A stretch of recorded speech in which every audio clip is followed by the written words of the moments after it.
explosive workout. Every single workout that I do is full body. I rarely do lower body or just upper body focus, and I never do a body part split, because with kettlebells, you're gonna train your full body throughout pretty much every movement you're doing anyways. Even if you try to do an isolation movement, you're still gonna end up incorporating other muscle groups. So what I'm gonna put you guys through is, like I said, what I do on my own, and it's gonna be based off of a lot of ballistic movements. So we'll do 4 moves just like the last one, and each one will hit some legs, some upper body. The body will be working together as a unit to move the weight where it's supposed to go, so it'll be effective for you guys and enjoyable at the same time. So the first move that we're gonna do is gonna be a kettlebell swing. So you're gonna start off with the bell about a foot in front of you, so take a step back, shoulder width stance. You're gonna hinge at the hips, grab the bell, and drive up. So the same thing from the side. The bell's about a foot in front of you, hinge at the hips, shoulder width stance, pull your shoulders back, and drive up.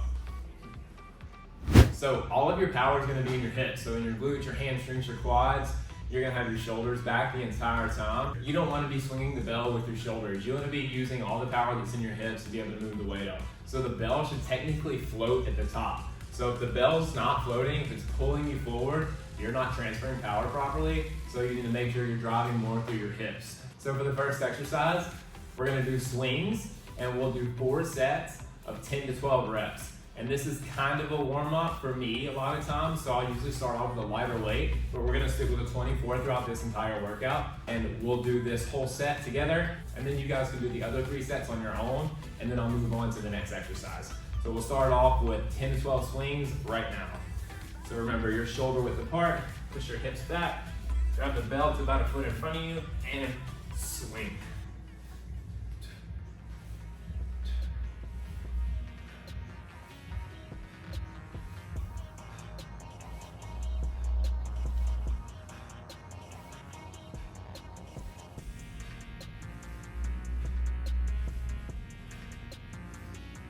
Park the bell. Woo! Now we're getting warmed up. So we just finished our first exercise, which was the kettlebell swing. That's one of my favorite movements. I use it a lot to do warm-ups. It's obviously a good move to really overload, to create a lot of power in your hips. It's a full body workout. It's great for conditioning. It's great for overall full body strength. So that's one of my go-tos and one of like the main movements as far as kettlebell training goes. So the next exercise we're gonna do is gonna be a single kettlebell clean. Now if you're wearing a watch, make sure you flip it around, because you do not want to smack the bell on the face of your watch. So I'll show you this from the front and from the side, so that way you can get it down. So with the weight between your feet, grab with one hand, and you're gonna drop through your hips, bring your elbow back, and catch in the front rack. So go back to the ground. The same thing from the side. The bell's between your feet. Push your hips back, pull your shoulder back, drop through your hips, and clean the front rack. So a lot of people will slam the bell on their forearm, and the reason they do is because they let their elbow get away from them. So think about pulling your elbow back, and it's all a big smooth motion. You have kind of a loose grip, and you're gonna catch it at the top. So I'll do it one more time. So you're here, bell between the feet, pull your shoulder back, your hips are back, and clean up nice and smooth. Now that you know how to do the clean, we're gonna do a couple sets. So we'll do 4 sets of 5 to 6 reps. So since it's a lighter weight, I'll do 6 reps. Usually I like to keep it in a low rep range because it's like an explosive power movement. And I don't like to go really, really high in reps, because when you go higher in reps, usually your form breaks down. And I like to try to maintain good form. So pick a weight that you can hit the rep range with, but maintain good form. So we'll do 6 on one side, 6 on the other side. That'll be your first set. And then you'll do the other 3 sets on your own. So we'll start off with the right side.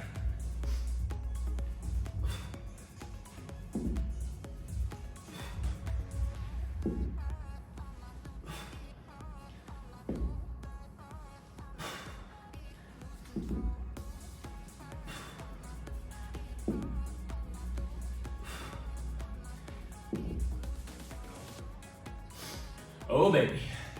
All right, now that we've done our 6 reps on the right side, I usually take like 10 seconds, maybe 15 seconds, take a breath, and then hit the left side. So now we're gonna hit 6 on the other side.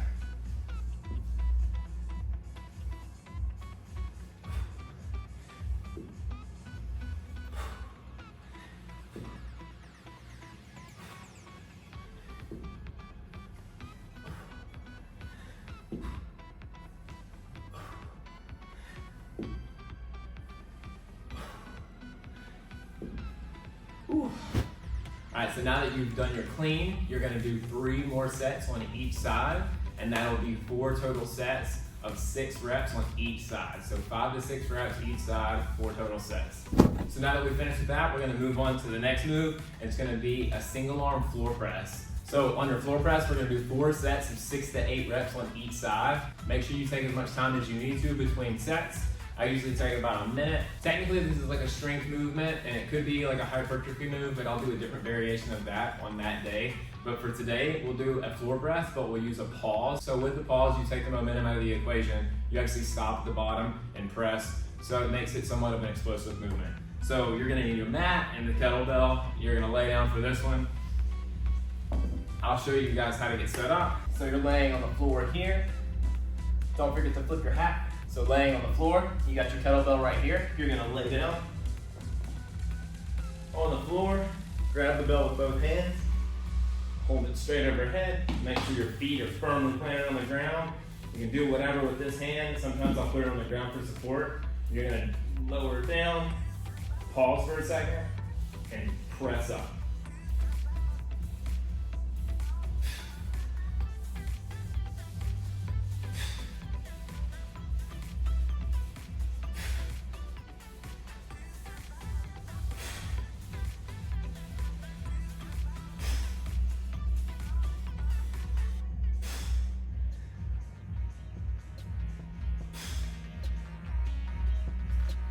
Now we've done the right side, now we're gonna flip over and do the left side, same thing. We're gonna do 6 to 8 reps.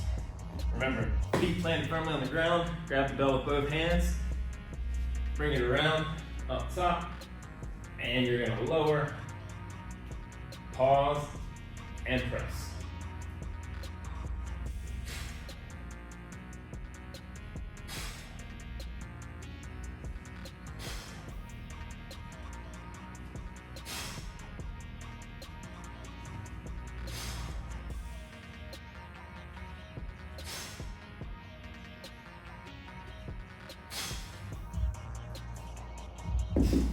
And then once you've done your 4 sets of 6 to 8 reps with this, we'll move on to the next exercise. And the last move is gonna be a goblet V-stand squat.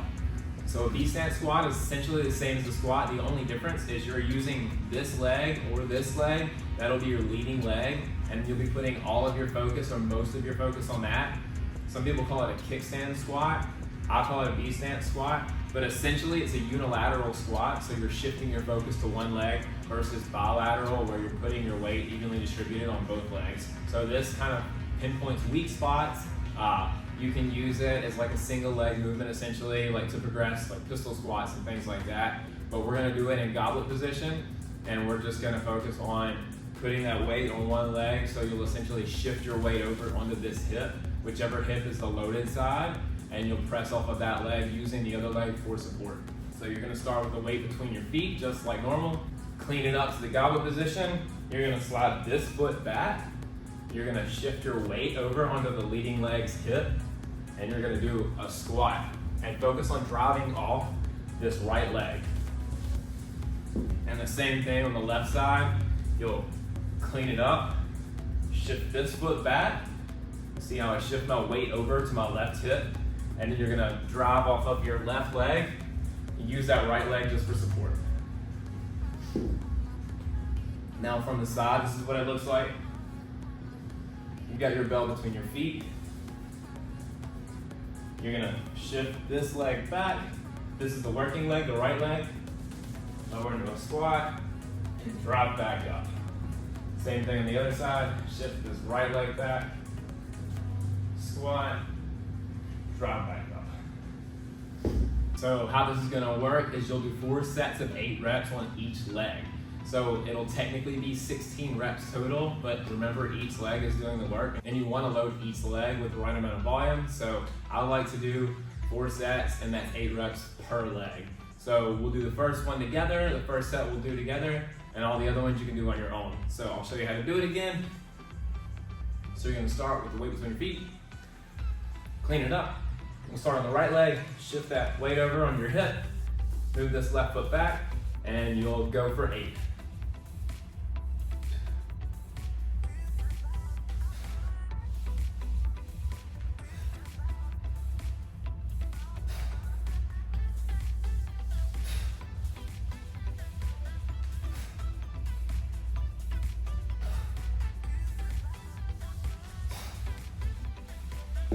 weight. Take a breather if you need to, 10 to 15 seconds, maybe 20 seconds max before you hit the other side. And you're gonna do 8 on the left leg now.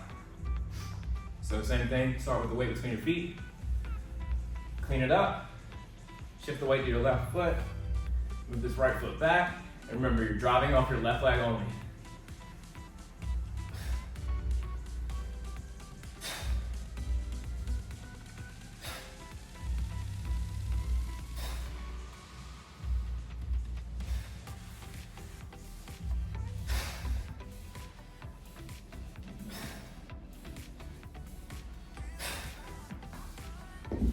Whew, that is a burner. All right, so we just finished the V-stance squat. Remember, you've got 4 sets of 8 reps on each leg. So each leg does most of the work. So whichever leg that focuses on should be doing 70 to 80% of the work. Just remember, shift that weight over and make that one leg do most of the work. That back leg is just there for moral support. Now that we finished the workout, we're gonna go get cleaned up. I'm gonna get back to the house and I'm gonna show you guys what I'm gonna eat to fuel this workout and what I do on a daily basis. All right, we're all cleaned up, just got a good lift in. Now we're gonna go check out the fridge and see what we're gonna eat today. Yep.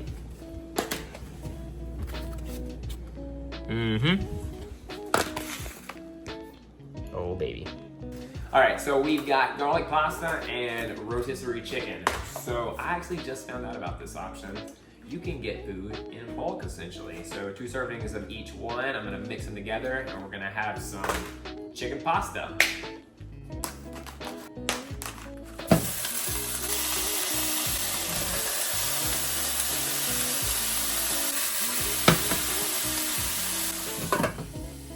All right, food is done. Voila. Now we've got some garlic chicken pasta.